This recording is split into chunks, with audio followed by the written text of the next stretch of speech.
Bienvenidas y bienvenidos de nuevo. Esta es la sesión 7 del Intercambio Internacional de Experiencias, Gobernanza y Gestión Territorial en Áreas Protegidas. Este evento es realizado por FAO Colombia con el apoyo de la Agencia Italiana de Cooperación para el Desarrollo. Bueno, en la sesión pasada escuchamos las experiencias de 3 de nuestros países invitados, México, Bolivia y Costa Rica, terminando así el módulo 2 de Experiencias de Gestión Territorial en Áreas Protegidas. Hoy comenzamos el módulo 3, que está compuesto por la sesión 7, de escenarios de relacionamiento y diálogos multiactor. Considerando que la sesión de hoy es un conversatorio que debemos escucharlos a todos, la idea es abrir un espacio para toda la participación. Tendremos, como les comentaba, una parte de la sesión en la que estaremos divididos en 5 salas pequeñas, donde esperamos que la conversación ocurra de manera más fluida y más tranquila. Para esto, en cada sala tendremos el acompañamiento de un moderador. En primera instancia, nos acompañará José Antonio Gómez. Él es de FAO Colombia, nos acompañará con el rol de moderador general en el conversatorio. En la sala 1 estará con nosotros Carolina Jarro, subdirectora técnica de Parques Nacionales Naturales de Colombia. En la sala 2 estará moderando Jenny Ash, coordinadora de áreas silvestres protegidas del SINAC en Costa Rica. En la sala 3 estará con nosotros Irma González, directora del Parque Nacional Espíritu Santo del CONAF de México. En la sala 4 estará con nosotros Marco Arenas, responsable de la Unidad Operativa Funcional de Gestión Participativa del CERNAM, del Perú. Y finalmente, en la sala 5 estará moderando César Altamirano, responsable de Programas, Proyectos y Sostenibilidad Financiera del CENAP en Bolivia. Voy a comentarles un poco cómo funcionará entonces la sesión de hoy. Para esto es importante que ustedes sepan que se realizará de manera automática, es decir, ustedes no necesitan hacer nada especial. Nosotros nos encargaremos de todo. Y el sistema les estará dando aviso cuando los traslademos de una sala a otra. En todas las salas tendremos las mismas 2 preguntas alrededor de las cuales girará pues esta discusión. Todas las salas tendrán un moderador que recogerá los comentarios y ordenará esta participación de las personas en la sala. Y al finalizar se abrirá una ventana advirtiendo a todos que regresaremos a la sala general en donde se llevará a cabo el tercer momento.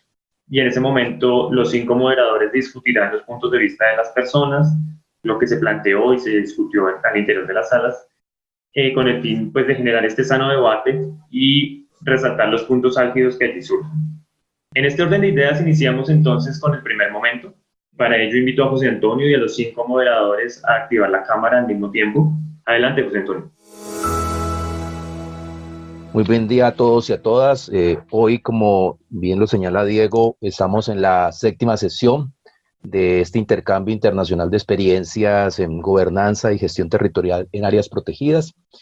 Y hoy, particularmente en esta sesión, como bien se ha señalado, vamos a trabajar en torno a los espacios de diálogo multiactor para la gobernanza.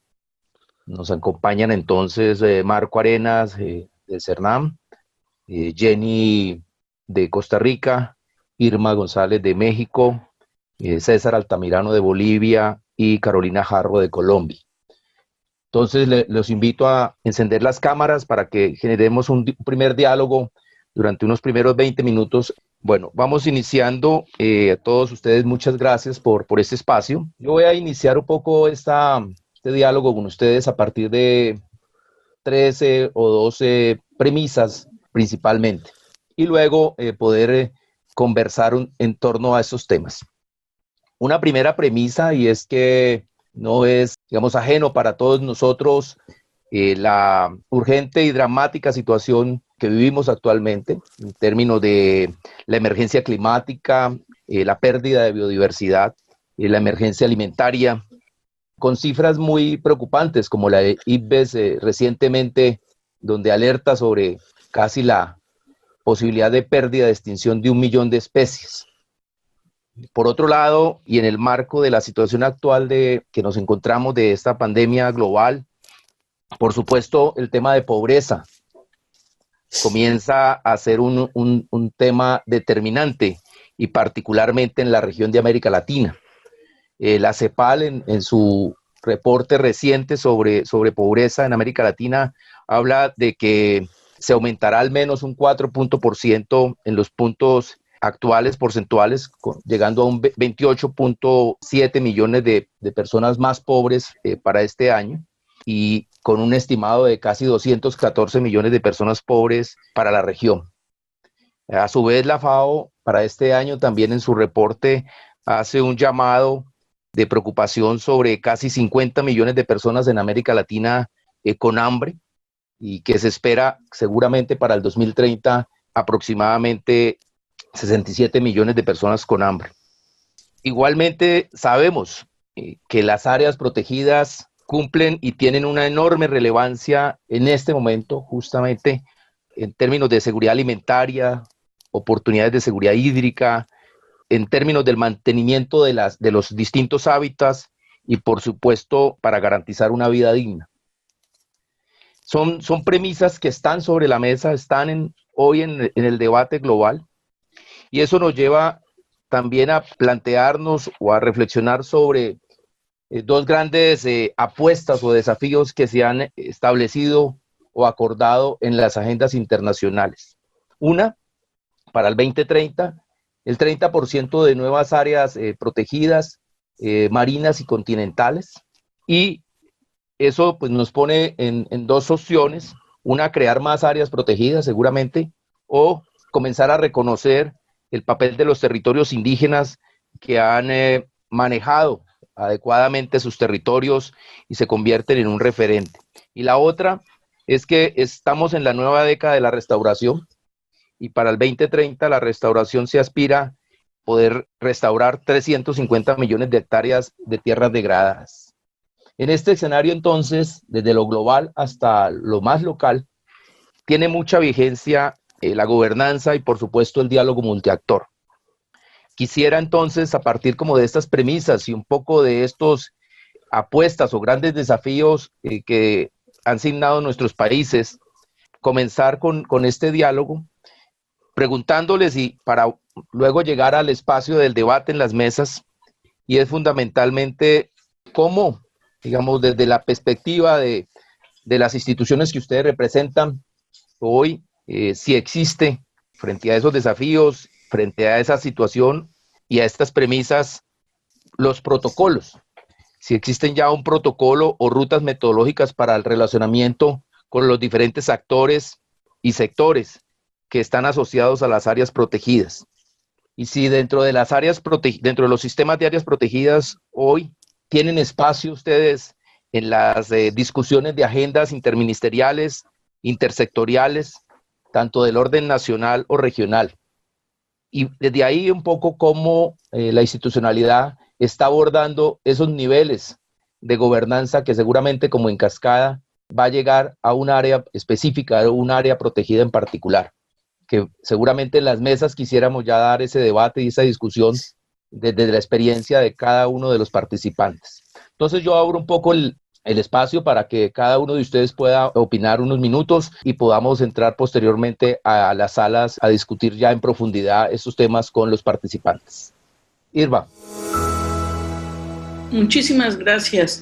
Bueno, en México tenemos, como lo dije en nuestra presentación, el esquema de consejos asesores que viene desde nivel nacional, en donde está el Gran Consejo Nacional que dicta un poco los rumbos que deberían de tener cada uno de los consejos, pero aún así, bueno, a la par de este Consejo Nacional, todas las áreas naturales protegidas están obligadas a tener un consejo asesor en cada área.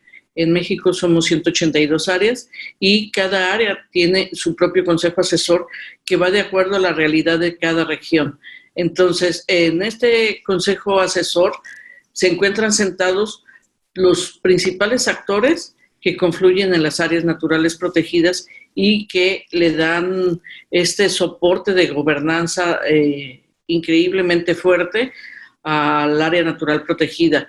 Dentro de este consejo asesor se tratan temas como los que tú has dicho, o sea, todos los consejos están obligados a tener un programa anual de trabajo para hacer el seguimiento de cómo va el área natural protegida.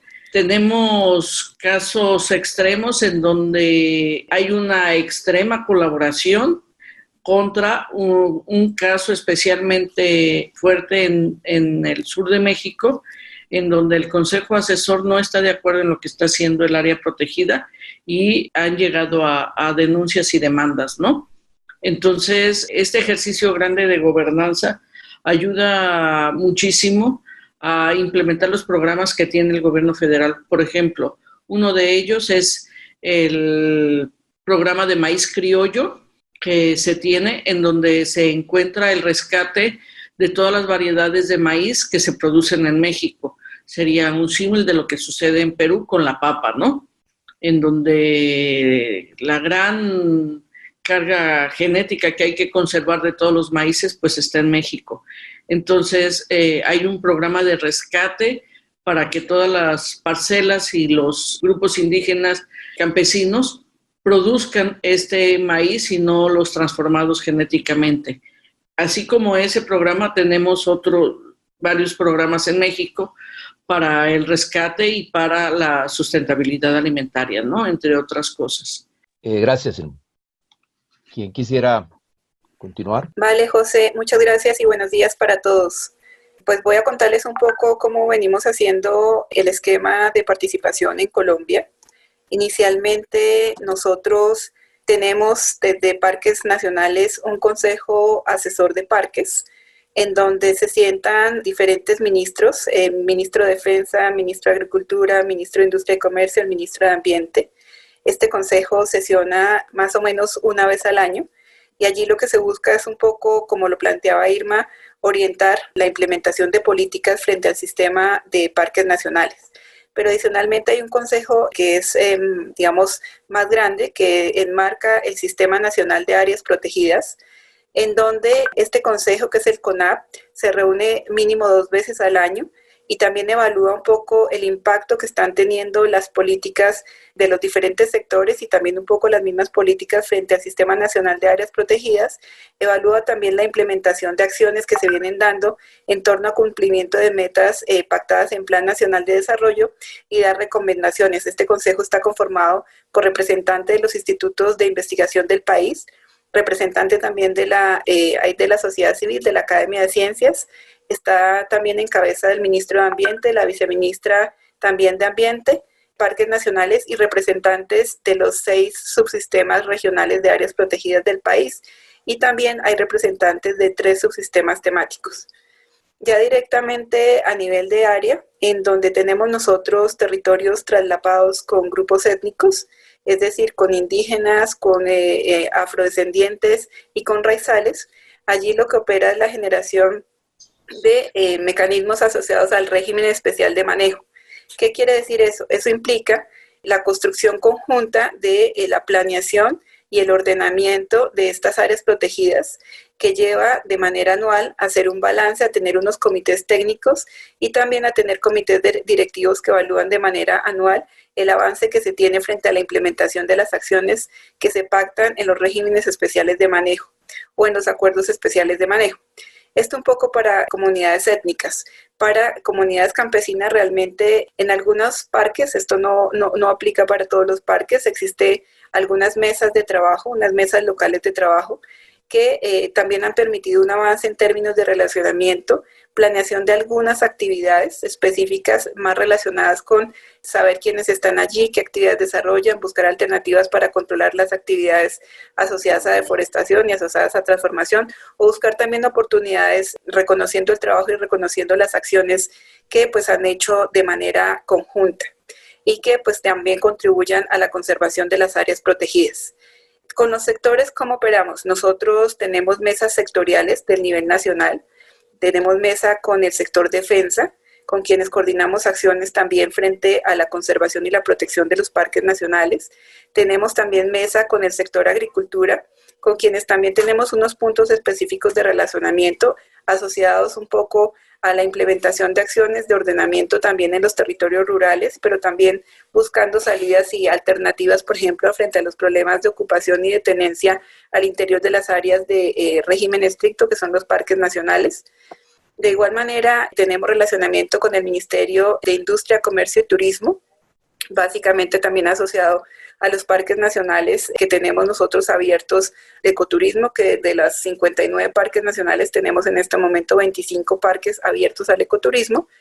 Y pues con ellos también se trabaja un poco la implementación de acciones frente al plan maestro, pues que también es orientado por la Presidencia de Colombia. De igual manera tenemos y hacemos parte de la mesa sectorial con el Ministerio de Minas y Energía. Allí trabajamos de manera también articulada con la Agencia Nacional de Minas y la Agencia Nacional de Hidrocarburos.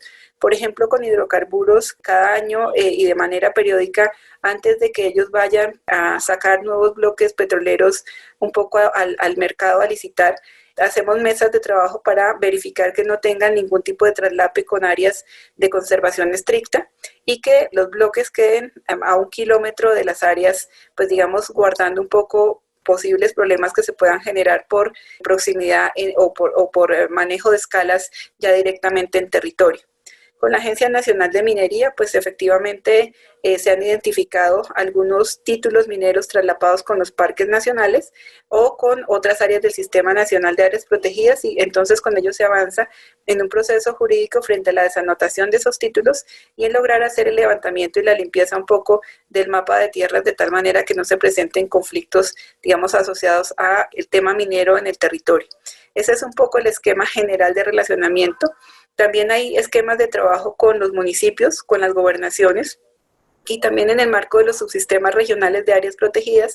Allí nos encontramos no solamente con las otras autoridades ambientales que están en la región, sino también con las organizaciones no gubernamentales, con la sociedad civil, con los representantes, por ejemplo, de las reservas de la sociedad civil, con quienes también se toman decisiones frente al ordenamiento y frente también a la planeación y el manejo de las áreas protegidas para los diferentes subsistemas regionales que conforman el Sistema Nacional de Áreas Protegidas en el país. Muchas gracias, Carolina. Jenny, ¿es tan amable? Como yo comenté en la presentación, tenemos una estructura bastante participativa desde la parte más alta de nuestro órgano superior, máximo jerárquico, que es la Comisión Nacional de Áreas de Conservación, donde hay una representación de la sociedad civil a partir de todas las 11 regiones que nosotros manejamos. Y obviamente en ese espacio es donde, por ejemplo, se aprueban las políticas, se aprueban los presupuestos, se aprueban las directrices que se generan y se da, digamos, el lineamiento estratégico que la institución, como una dependencia del Ministerio de Ambiente, pues debemos de seguir, y que es liderado por el señor ministro o la señora viceministra, de acuerdo a su nombramiento, ¿verdad?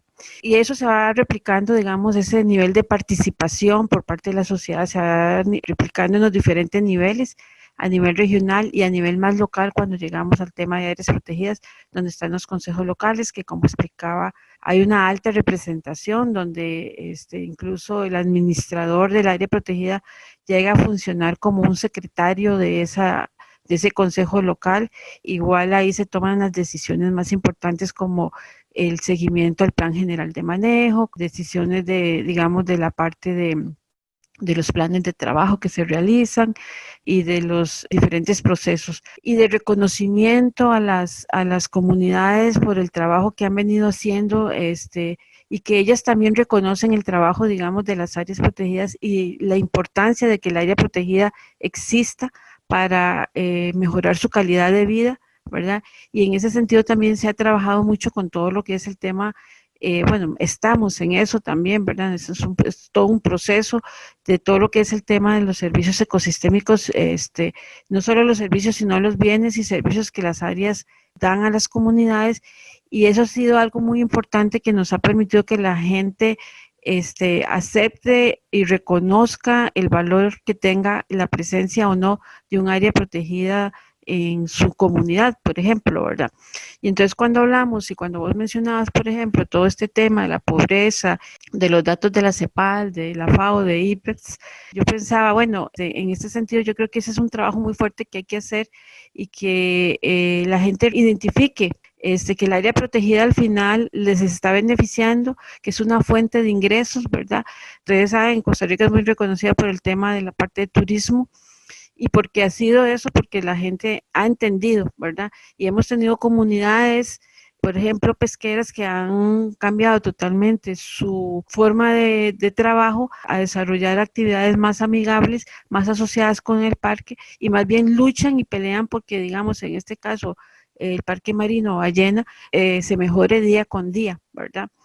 Y por ejemplo, eso están así que las últimas 2 áreas protegidas que se han creado en el país han sido por una lucha de las mismas comunidades, porque han entendido el valor que tiene, digamos, a nivel de país, el que pueda existir y los beneficios que estas áreas le traen como una medida de mitigar esa pobreza, esa carencia de alimentación, esa falta de oportunidades para desarrollarse y desenvolverse, ¿verdad?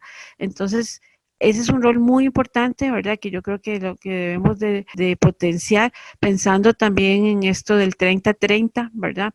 No solo son en temas de áreas protegidas, sino que otros mecanismos de conservación podemos ir desarrollando para que la gente vea y entienda la importancia de la conservación de la biodiversidad, que si seguimos manejando de una forma inadecuada los recursos, pues vamos a seguir en esos niveles de pobreza, ¿verdad?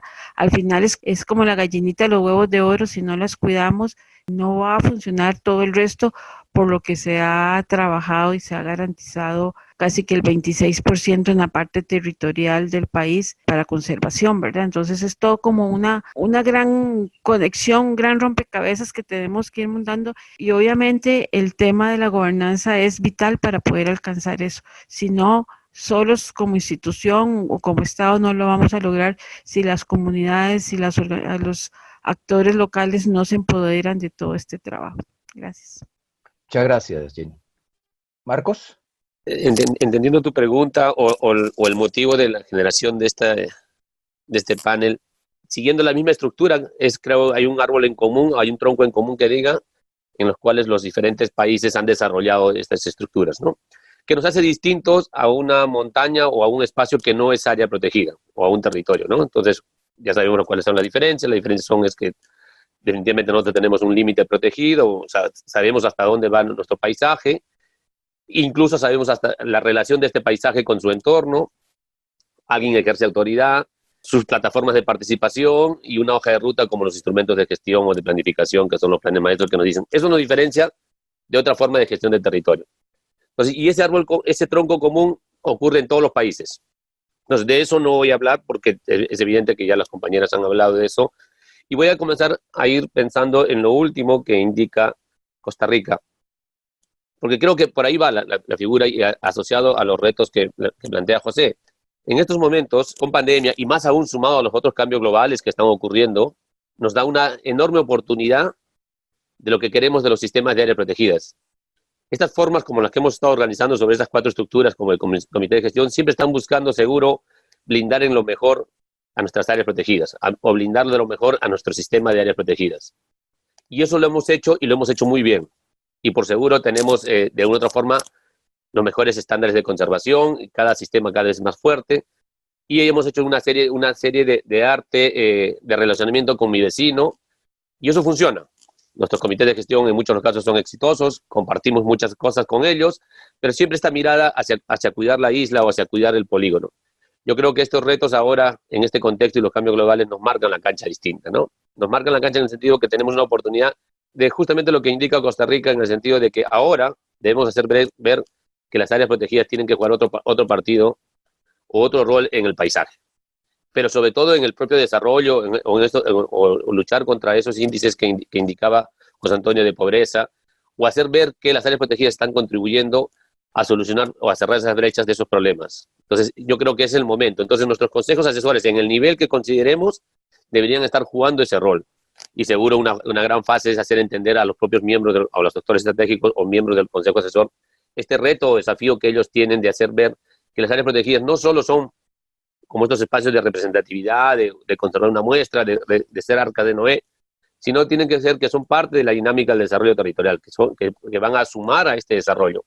Si eso no lo logramos en este contexto, vamos a tener serios problemas en el propio proceso de gestión después, porque después este retorno de la gente, por ejemplo, en post-pandemia o en pandemia mismo, va a traer actividades más cercanas a las áreas protegidas y seguro lo más fácil es desarrollar la ilegalidad.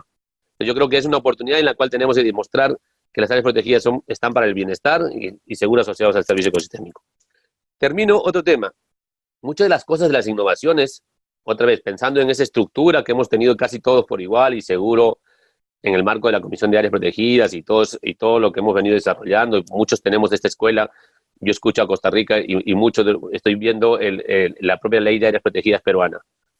Pero yo creo que también ya es hora de que del territorio comiencen a recogerse esos esfuerzos. En el territorio o en las unidades territoriales o donde están nuestros gestores de áreas protegidas, están desarrollando modelos interesantes de cómo en algunos casos, vamos a decirle así, ceder el poder o negociar el poder para seguro conservar la muestra representativa o seguro para generar este bienestar o ser reconocido ese bienestar o estar en la agenda de que me inviten al menos a sentarme a conversar el desarrollo de las carreteras o el desarrollo de diferentes actividades en su entorno, ya es un gran paso. Entonces, esas experiencias creo que debemos comenzar a escribirlas y resaltarlas, y esas son las que están. Lo que ustedes han visto de Perú es ese esfuerzo. Antes estábamos desarrollando talleres de educación ambiental y nuestro impacto era nulo, así nulo.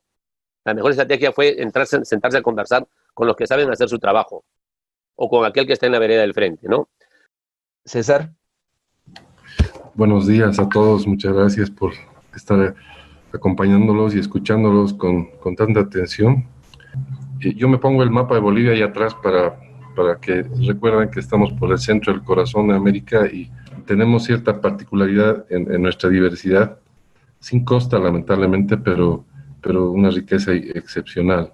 El desafío de proteger el país se lo ha reconocido los últimos años, en cierta forma planteando un sistema nacional de áreas protegidas articulado a las otras formas de protección que tiene el Estado, ¿no? Y el enfoque de los últimos años en Bolivia es tratar de integrar los sitios Ramsar, reservas forestales que tenemos en un nivel muy local, muy especial, áreas protegidas subnacionales, ¿no?, que están dentro del sistema nacional, y todo este conjunto de otras áreas de protección que las denominamos ecosistemas estratégicos. Entonces, el Estado tiene una visión de proteger no solamente, digamos, las áreas protegidas, sino integrar en un sistema todo el conjunto de unidades territoriales que tienen gestión y las que no tienen gestión. El CERNAP en Bolivia, el servicio se constituye en la piedra angular de toda una estructura que se tiene que ir trabajando en el futuro. Esa es la visión, ¿no? Entonces, respecto a lo que podría ser la estrategia del Estado para poder proteger las muestras representativas, mantener nuestros corredores de conservación en el país, articularnos todavía en el sistema sudamericano, ¿no? En el contexto que estamos viendo, yo creo que estamos en un gran desafío, ¿no? Hemos reflexionado mucho internamente estos meses respecto a cuál iba a ser el rol de las áreas protegidas en el contexto nacional. Y aparte de vernos como un espacio para visitarnos y ser solamente el atractivo turístico en algunos lugares y recibir turistas, el rol del CERNAP, el rol de las áreas protegidas se convierte fundamentalmente, y les voy a comentar lo que pasa acá, es en la fuente de la alternativa primero de cura tradicional que tienen los pueblos indígenas hacia las ciudades, ¿no? De hecho, se han volcado acá nada más en La Paz, que ustedes tal vez algunos de ustedes conocen, hacia el Parque Cotapata, para sacar una plantita que es el matico que nosotros conocemos, y estaban incluso deforestando. En las otras áreas protegidas ha pasado lo mismo, ¿no? Hay especies naturales que se convierten en una alternativa de la medicina tradicional. Otro escenario que se nos presenta no solamente es ese, sino también el de la alimentación, porque nuestras áreas albergan la genética necesaria para poder enfrentar la salud y la alimentación de nuestros niños, futuras generaciones, ¿no? Ahí planteamos un desafío muy grande en lo que podría ser el potencial genético que tiene el país de producir alimentos que son saludables para preparar los sistemas inmunológicos de las futuras generaciones. Y tenemos que articularnos ahí con los otros sectores y mostrar esa riqueza y ese potencial. Tal vez ahí tenemos un desafío grande. Y finalmente, en Bolivia, digamos, ya empezó la reflexión ante el déficit hídrico que tenemos por cambio climático, pensar en que tenemos que devolverle tanto financieramente como cualitativamente, legalmente, ese derecho que los pueblos indígenas tienen de recibir ciertas compensaciones por la protección de fuentes hídricas. Estamos trabajando en eso, en desarrollar una alternativa de protección de esas fuentes, y la gente está asociando eso, ¿no? Claro que, como en todo proceso, en los países es que la gente asimile cuál es el valor de las áreas. Yo podría compartir eso desde Bolivia y seguir escuchando lo que ustedes están compartiendo. Si tienen aquí alguna consulta sobre lo que estamos haciendo, atentos. A todas ustedes y a ustedes, muchas gracias por esta primera reflexión en términos de este contexto global de lo que significa la gobernanza. Y antes de pasar a las salas de trabajo donde queremos que se profundice este tema, fundamentalmente el arte de la gobernanza en áreas protegidas, pues eso es un proceso dinámico, no es estático. Y eso está movido fundamentalmente por tres grandes fuerzas.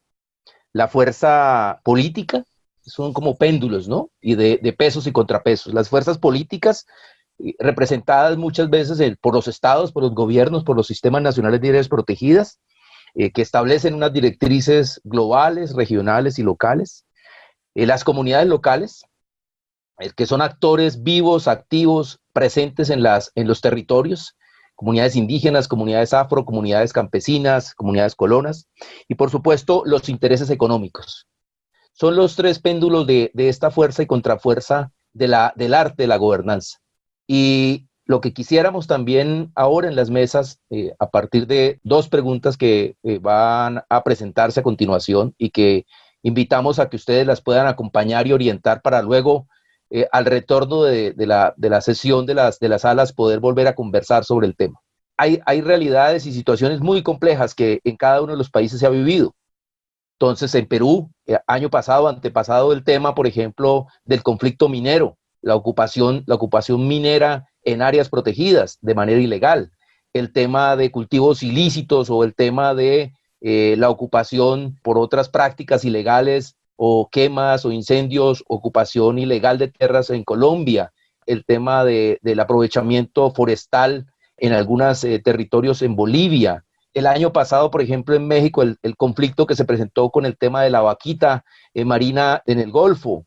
En Costa Rica, si bien el tema del turismo ha sido un referente importante, lo que tiene que ver con las concesiones turísticas. Es decir, cómo ya sobre casos reales, sobre casos diarios que tienen que vivir los guardaparques, los jefes de áreas protegidas, las áreas en directo, cómo es que efectivamente se está tejiendo esa gobernanza, esa estructura que ustedes bien han señalado, ese árbol que señalaba Marcos hace un momento, esas dinámicas que han tejido desde el orden nacional, cómo llegan a lo local, cómo están viviendo hoy esas estructuras y esos mecanismos de gobernanza. Y eso es lo que queremos un poco que ahora en las salas, con el direccionamiento de ustedes, también se pueda discutir. Entonces, a continuación le doy paso a Diego para que pueda abrir el espacio a las salas y dar la orientación sobre las preguntas. Ya en un momento nos volvemos a encontrar con ustedes y gracias. Muchas gracias, José, y muchas gracias a todos los moderadores por la contextualización inicial.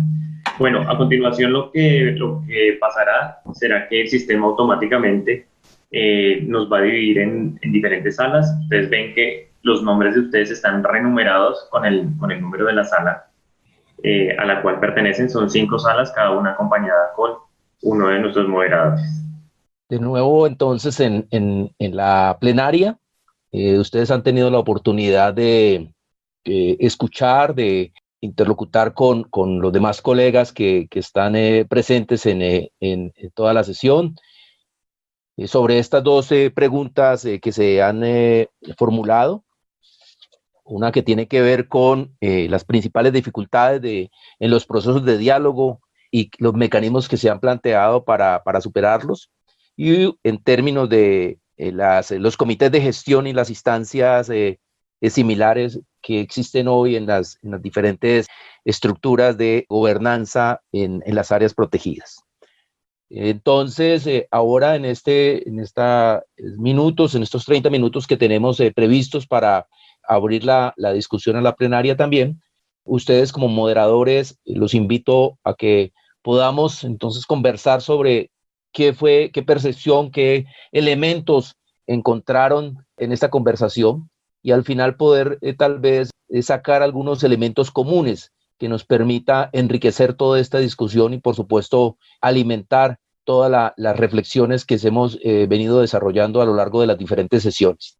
Entonces, si quieren, le doy la palabra a Carolina para que nos cuente en su sala, en la número 1, qué pasó, cuáles fueron como los elementos centrales de la discusión. Vale, José, gracias. Precisamente la primera pregunta estaba enfocada en cuáles han sido las principales dificultades en los procesos de diálogo y qué mecanismos se han planteado para superarlos. Pues allí un poco pues retomamos parte de lo que nos mencionaban los compañeros de Perú, un poco pues asociados a que efectivamente muchas de las áreas protegidas se declaran e inician un manejo pues previo a procesos de reforma agraria que habían dado los gobiernos. Digamos que esto es un problema común para los dos países que estábamos y que nos encontramos en esta sala, en donde pues se generaron las áreas protegidas sobre territorios ya ocupados o territorios con uso, que ya de entrada pues obviamente con la implementación de las diferentes categorías genera dificultades frente al relacionamiento un poco entre el ejercicio de autoridad ambiental y obviamente la población local que ya estaba ocupando o haciendo usos en ese territorio. Precisamente se plantean como mecanismos que se han generado para superar esas dificultades. Un ejercicio muy interesante que planteaba Perú, que fue como lograr ese ejercicio de relacionamiento con jóvenes, con las comunidades y con los niños y pues con los jóvenes, que pues también ayudó a cambiar un poco la percepción que tenían los adultos. Y también desde Colombia se planteaba cómo los ejercicios de educación y comunicación han venido contribuyendo también a aportar en los procesos de conservación y a identificar también las necesidades de bienestar de las comunidades. Como si se entiende un poco, se reconoce al otro, partiendo de reconocer al otro, pues claramente al reconocerlo estoy entendiendo la situación que él tiene en el lugar en donde pues está también el área protegida, cómo identifico también cuáles son sus necesidades, cuáles son sus intereses, y a partir de esa identificación inicial genero procesos de diálogo que permitan, pues efectivamente, bajo unas miradas comunes, llegar a acuerdos de conservación, que también nos lo planteaba Milton, ganar muchos más aliados en términos del trabajo. Ellos nos contaban también que tienen una metodología frente a la identificación de posibles actores, los actores neutros, los positivos, los negativos, y esa identificación, esa metodología también ha implementado o ha llevado también a buscar estrategias que especialmente faciliten el diálogo y que pues permitan llegar a tener miradas comunes sobre el territorio. Jairo García de Colombia nos hacía ver que cuando se entiende, cuando se entiende el territorio, cuando se entiende al otro y cuando se llega a tener intereses comunes, pues finalmente esto también lleva a tener objetivos en torno a la conservación, pero también en torno a el buen vivir de las comunidades, en donde las áreas protegidas también no solamente, pues digamos, sean un factor que genere conflictos, sino que sea un factor también que una y que contribuya al buen vivir. Frente a la segunda pregunta, que estaba relacionada con cómo los comités de gestión e instancias similares presentadas en el intercambio han sido una herramienta efectiva en el relacionamiento con los actores identificados en el manejo del área protegida y en el cumplimiento de los objetivos de conservación, los comités de gestión han ayudado a acercar a los equipos a cargo de las áreas protegidas con las comunidades locales, pero también con los otros actores territoriales, de tal manera que la participación en la planeación hace que todos se visualicen en torno a un territorio, a una mirada común, hace también que, por ejemplo, las comunidades identifiquen la importancia de las áreas protegidas frente a los bienes y servicios que generan en términos de recurso hídrico, en términos de polinización, en términos de retención de sedimentos, y pues al entender ellos todos el valor que tienen las áreas protegidas también contribuyan en su planificación y obviamente en acciones asociadas a su conservación. El poder hacer balances comunes frente a la implementación de los planes maestros hace también que los diferentes actores que están en el territorio asuman compromisos frente también al trabajo asociado con el área protegida. De igual manera se veía la necesidad de lograr integrar las diferentes miradas que pueda tener la autoridad ambiental y las comunidades locales que están en un territorio e incluso las otras autoridades. Nos contaban, por ejemplo, un caso en donde pues otra autoridad pues también planteaba que pues la autoridad de parques era la que no permitía un desarrollo y al sentarse todos en la mesa y al aclarar un poco competencias y al aclarar el por qué no se permitía el desarrollo a través del diálogo, pues finalmente en el marco del comité esto habilita y pues digamos genera la posibilidad de tener una mirada común sobre el territorio, ayuda a resolver el diálogo y pues efectivamente se hace que las comunidades, las autoridades locales y la autoridad ambiental que está a cargo de los parques pues tenga una relación mucho más efectiva con los actores y que esa relación ayude en el cumplimiento de los objetivos de conservación. Se planteaba también la dificultad que ha habido en algunos espacios frente a la politización de los espacios, es decir, que no se entiende que efectivamente es un espacio más de concertación de todos, más de tener mirada común y muchas veces se quiere buscar a través de esos espacios algún tipo de reconocimiento político o de ganar también un tipo de posicionamiento político. Y pues digamos eso es parte de lo que influye de una manera negativa y no deja avanzar sobre esos espacios.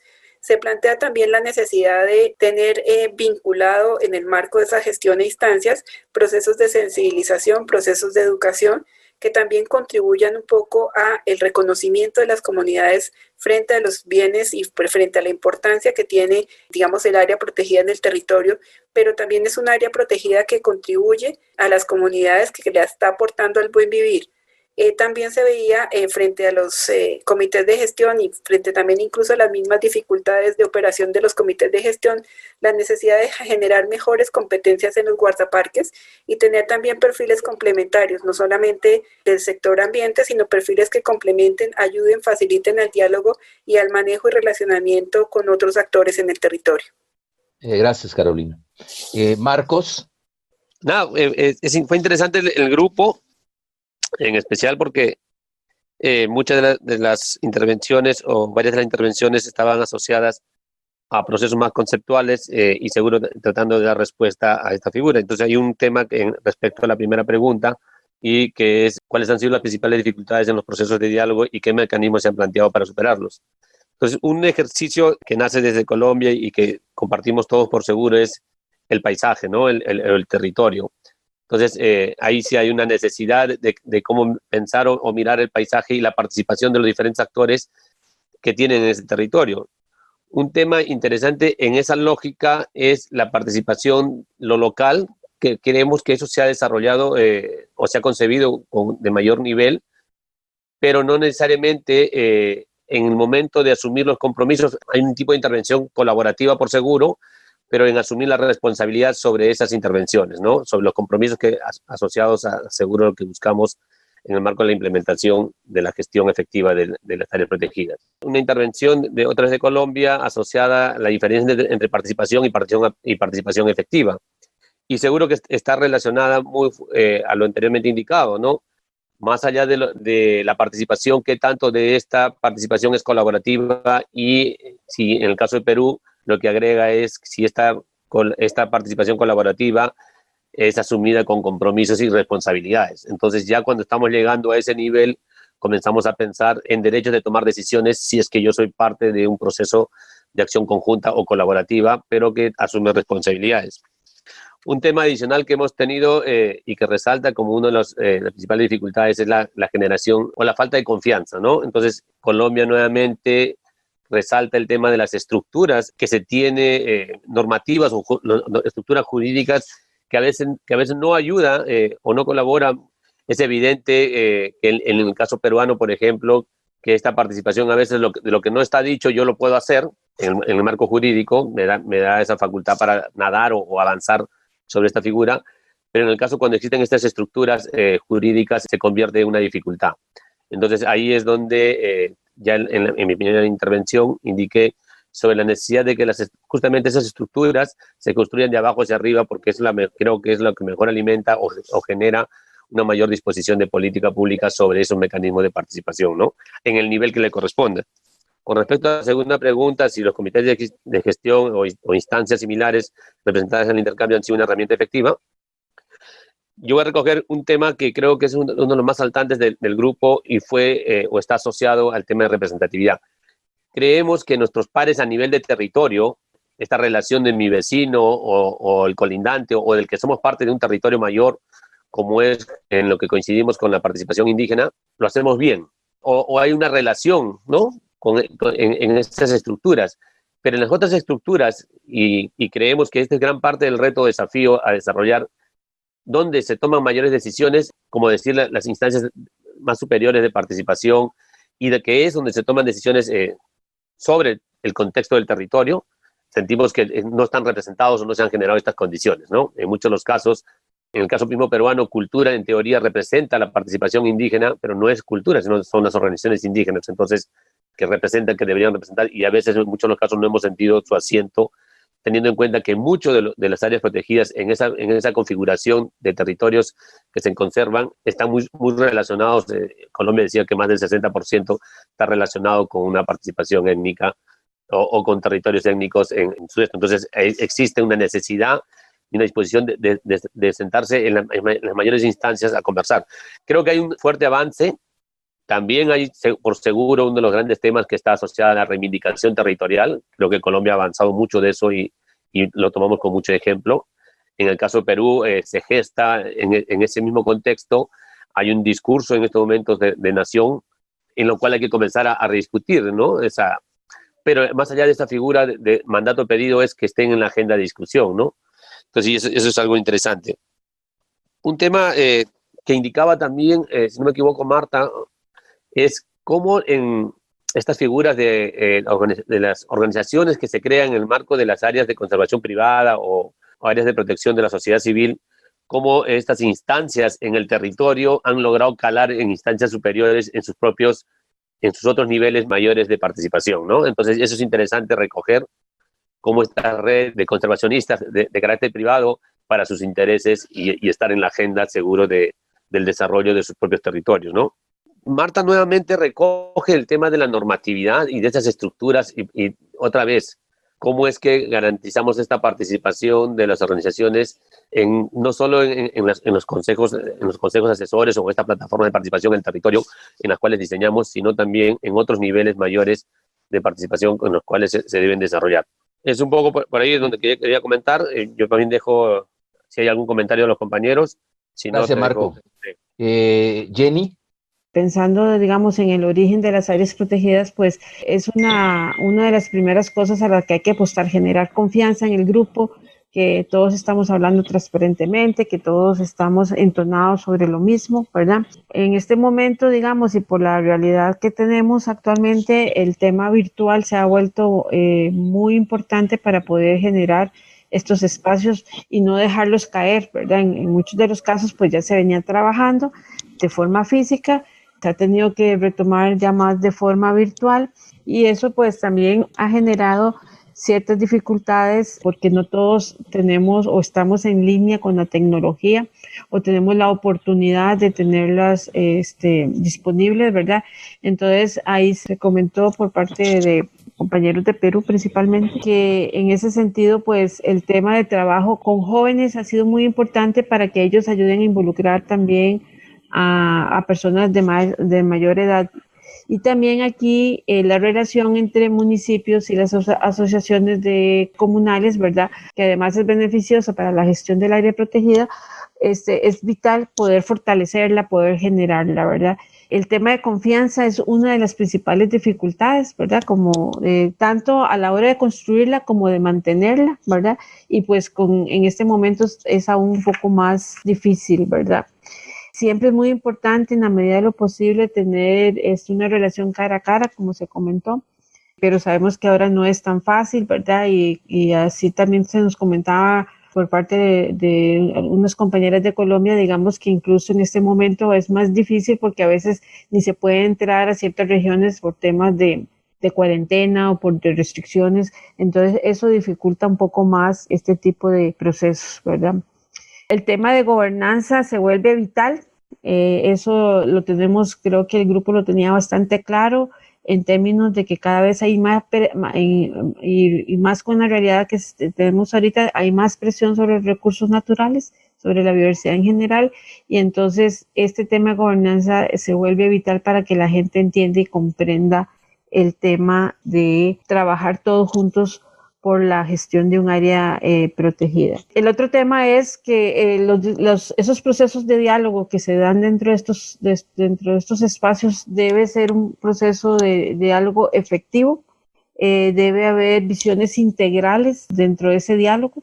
No podemos pretender de que si somos de un municipio vamos a ver solo lo del municipio, o de una región X, vemos lo de la región X, sino que el área protegida en este sentido no tiene límites administrativos, ¿verdad? Son ecosistemas que tenemos que atender y verlos de una forma integral, y estos comités es importante que lo tengan, ¿verdad?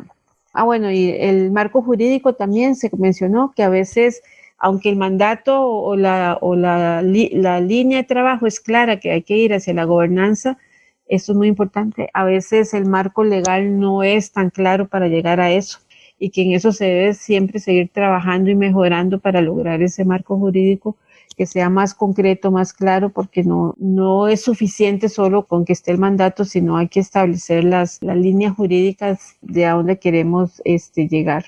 Con la pregunta 2, con los comités de gestión, lo que comentamos que es un espacio, es más un espacio de discusión, análisis, que una herramienta, ¿verdad? Y que esos espacios hay que aprovecharlos, que hay que maximizarlos. Son espacios muy dinámicos y que se deben de ir ajustando a la realidad que se están dando, ¿verdad? Tal vez hace unos años atrás hablábamos más de turismo, ahora hablamos de servicios ecosistémicos. Entonces estos comités de gestión tienen que irse adaptando a esa realidad que está alrededor del área protegida. Además, no todos las áreas protegidas tienen la misma realidad, y eso tiene que ser muy claro a la hora de estructurar y trabajar en estos comités de gestión, que estén acordes a esa realidad, que estén los actores que tengan que estar, que sean actores que representen legítimamente a su sector. Si hablamos de ONGs y si hablamos del sector ONG, esos líderes que van a estar ahí realmente tienen que ser líderes legitimados, ¿verdad? Para que realmente puedan bajar y la gente sentirse con la confianza de que están bien representados a la hora de conformar estos comités de gestión. El otro tema que se habló es que muchas veces estos comités de gestión trabajan de forma a honorem, ¿verdad? No tienen ningún reconocimiento. Entonces, todo lo que son gastos de traslado y ese tipo de cosas a veces las tienen que asumir, a no ser que exista algún proyecto o algo que los esté apoyando. Acá también mencionamos un poco de la parte de la territorialidad administrativa de un país, ¿verdad? Que tenemos que ver que estos comités tengan que tener ese mandato claro de que lo que están atendiendo aquí es un área protegida con ecosistemas de la mejor forma representados integralmente, ¿verdad? Los municipios igual se mencionan que es un actor muy importante para que estos procesos caminen. Además, ellos, por tener el mandato más grande en términos de territorio, tienen una línea muy importante que las áreas protegidas, y en este caso estos comités de gestión, no deben de trabajar de forma aislada, sino con ese acompañamiento. Más ahora ante el COVID, ¿verdad? Pues ha habido un deterioro importante en esos comités de gestión, de la forma que hemos tenido que irnos adecuando a enfrentar la realidad a través de la forma virtual, ¿verdad? A veces no es tan fácil, no todos tienen la misma plataformas. Algo muy importante que se comentó al final fue el tema de cómo estos comités están contribuyendo a los objetivos de conservación del área protegida, y esto lo asociamos con temas de procesos de monitoreo participativo, ¿verdad? Al final estos procesos de monitoreo que se le dan a través del comité de gestión son importantes para poder ver que realmente están aportando a la conservación, ¿verdad? Entonces, el proceso de monitoreo a través de un enfoque integral puede ser una respuesta de presión Estado a los problemas, y los comités de gestión pueden apoyar mucho en esta línea. Eso creo que en términos generales fue lo que hablamos en el grupo de las dos preguntas. Muchas gracias, Jenny. Irma, por favor. Entonces, en nuestro grupo, en la pregunta 1, lo que se mencionó mucho en este asunto de cuáles son las principales dificultades en los procesos de diálogo es que por el tamaño de los territorios que se cuenta, Hace mucha falta presencia del Estado en el territorio y por lo tanto también hay mucha desconfianza de la población ante el Estado, ¿no? Entonces es muy necesario estar trabajando en la construcción de escenarios de diálogo con todos y cada uno de ellos. Uno de los casos más extremos que nos fue presentado fue en donde las personas no tienen ni siquiera reconocida su ciudadanía, no tienen actas de nacimiento, no tienen carnet de identidad, no están contados en los censos de población y por lo tanto es muy difícil de hacerlos valer como ciudadanos, ¿no? Entonces, desde ese extremo hasta los extremos en donde hay mucha participación, pero que también en donde los intereses individuales buscan de repente prevalecer sobre el interés común de las áreas protegidas y en donde los fuertes intereses económicos pueden hacer que estos intereses intenten prevalecer. Y para eso también se estuvo hablando mucho de los diferentes puntos de vista o visiones que se tienen dentro de estos comités de gestión. No es esta visión, no es universal o los puntos de vista tampoco, ya que dependiendo de la comunidad de que se trate, la visión del mundo que tienen y sus puntos de vista. Entonces, lo que se estuvo hablando también fue de trabajar mucho con la confianza de todas las personas para que se sientan en la posibilidad de sentarse en las mesas para poder dialogar y establecer las acciones que más convengan al área natural protegida. Una de las cosas que también estuvimos hablando es que se hacen mesas multiactor en donde sirve para limar un poco todos estos puntos de vista, todas estas visiones y se logran llegar a acuerdos bastante sustanciales. Entonces, en la pregunta número 2, lo que estuvimos conversando es que, claro que este intercambio ha sido sumamente sustancial, ha servido para valorar los puntos de vista de otras personas como sus visiones y sus puntos de vista como la valoración de la cultura, del turismo, de los valores de cada comunidad que dentro de nuestro diario quehacer no percibimos estas otras realidades que se dan en los otros países. También hablan mucho, o se habló muchísimo de que las experiencias de los comités han sido muy enriquecedores, el poder conocer ya no solamente cómo cada país, sino cómo cada región y cada área protegida gestiona estos comités y gestiona la gobernanza dentro de sus áreas, ha sido bastante alentador y ha servido para enriquecer la visión que cada uno de nosotros se puede llevar para implementar en sus países. También se habló mucho del manejo por temas para tener esta mejor gestión. O sea, dentro de los comités de gestión no se abra una sola mesa, sino que se maneje por temas. Eso ayuda mucho a equilibrar las situaciones y a que cada actor en ese tema pueda expresar su punto de vista y pueda ir a poner en la misma su visión y llegar a una visión conjunta. Se vieron y se percibe que hay nuevas formas de ver cómo se puede realizar este trabajo, ¿no? Cómo realizar esta gestión. Una de las cosas que se habló también es que en algunos países los comités de gestión son vinculantes y hablábamos de los posibles peligros que signifique el que sea vinculante y no como un comité asesor del área natural protegida, entonces que pudiera existir en determinado momento por intereses económicos, turísticos, de desarrollo, etcétera, un posible peligro para cambiar los objetivos que impulsaron esa área protegida de los objetivos de conservación. Entonces, llegamos a la conclusión es que el manejo por temas hace que todas las visiones sean tomadas en cuenta y este posible peligro bajara sustancialmente, ¿no? En general, todos los participantes dijeron que este intercambio ha sido muy enriquecedor para cada uno de nosotros y ha servido para llevarnos nuevas formas de ver y de realizar el trabajo. Muchas gracias. Muchas gracias, Irma.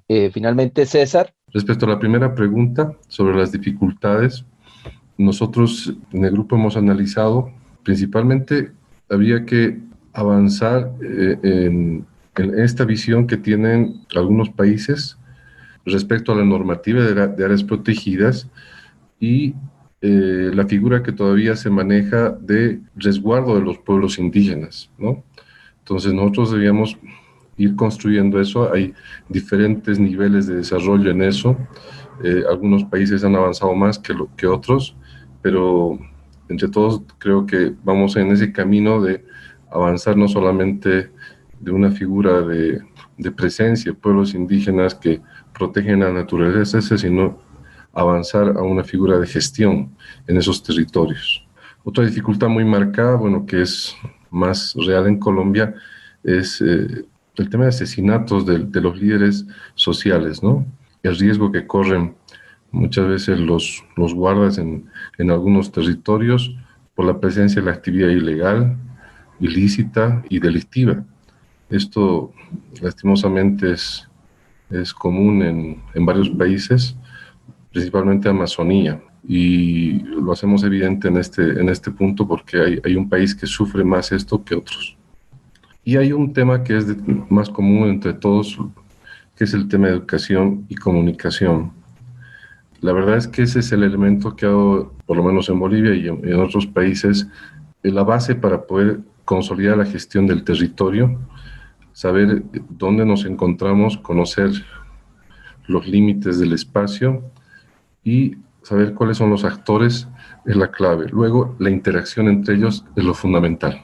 Y esas dificultades todavía son evidentes por las distancias, por las realidades, por la diversidad de culturas, por la incidencia política, y lo que vemos que hay que superar es, digamos, esa gran barrera. Ya se habla un poquito del COVID, pero en este escenario se pone un poco más complicado el poder interactuar por estos medios y tenemos que ser creativos seguramente para poder avanzar. Sobre la pregunta 1. Sobre la pregunta 2, si los comités de gestión e instancias similares presentadas en intercambio han sido una herramienta efectiva en el relacionamiento con los actores identificados en el manejo de área protegida y en el cumplimiento de los objetivos de conservación. También tenemos algunas similitudes en el criterio, viendo que sí es válida, realmente es una instancia válida. En muchos países ha funcionado, hay más avances en unos que en otros. Sin embargo, el resultado de la gestión, que no necesariamente se trabaja en un nivel de comité de gestión, también ha sido efectivo, y ahí se destaca el rol de la sociedad civil en algunos casos, donde ha jugado un papel importante y ha logrado resultados que ni siquiera en comités de gestión se puede lograr por la diversidad de criterios. La articulación entre todos los niveles, que es un aspecto fundamental, no solo es un comité de gestión local, sino también que tiene que trascender a la gestión en los niveles regionales y nacionales, que eso hace mucho más válido el proceso de participación y así también fortalece y empodera todo lo que hace un comité o lo equivalente, ¿no? Lo equivalente a un comité. Así también existe un éxito, digamos, en la implementación de esta visión de comités de gestión, pero mucho depende del rol que ejerce el gestor o el conjunto de gestores en las áreas protegidas, ¿no?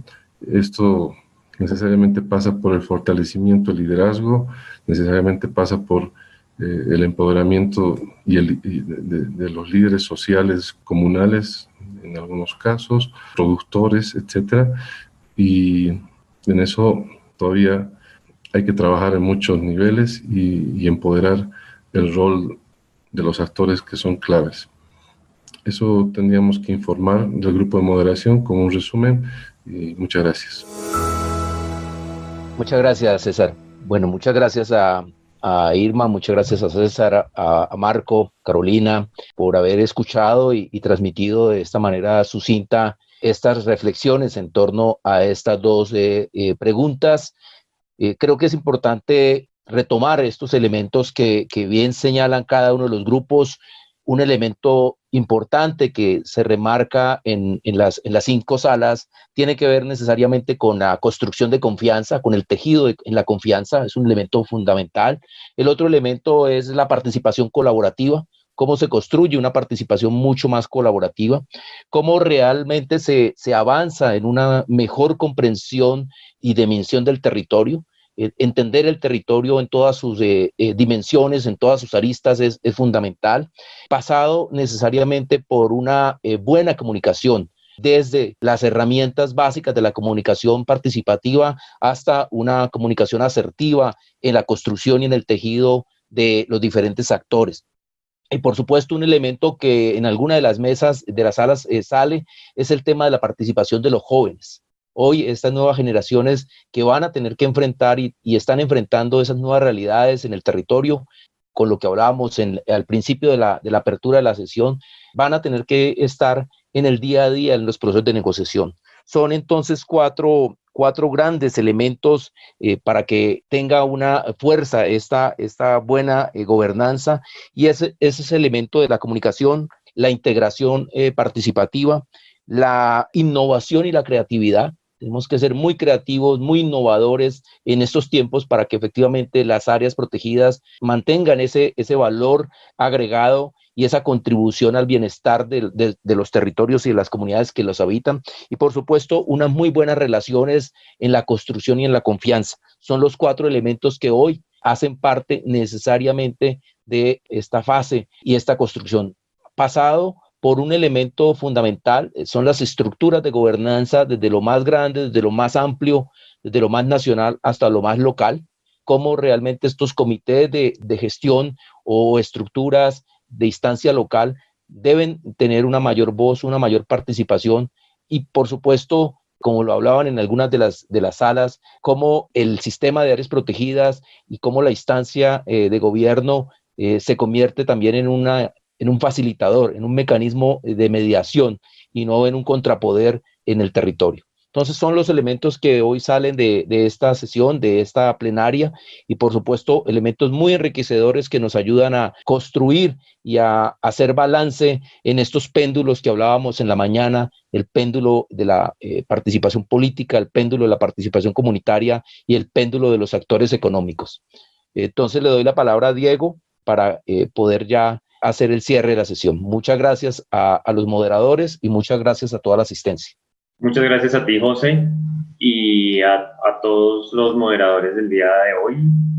Después de estas centradas conclusiones de José Antonio sobre la plenaria final, no resta más que agradecerles a todos ustedes por su participación, como lo decía, en particular a los moderadores y a José por este valioso conversatorio.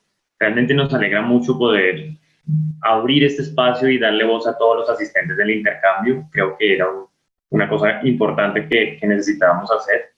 Y bueno, para finalizar, hoy cerraremos con un video de la isla de Espíritu Santo en México que nos proporcionó la doctora Irma. No queda más sino agradecerles y nos vemos en la próxima sesión. Hasta luego.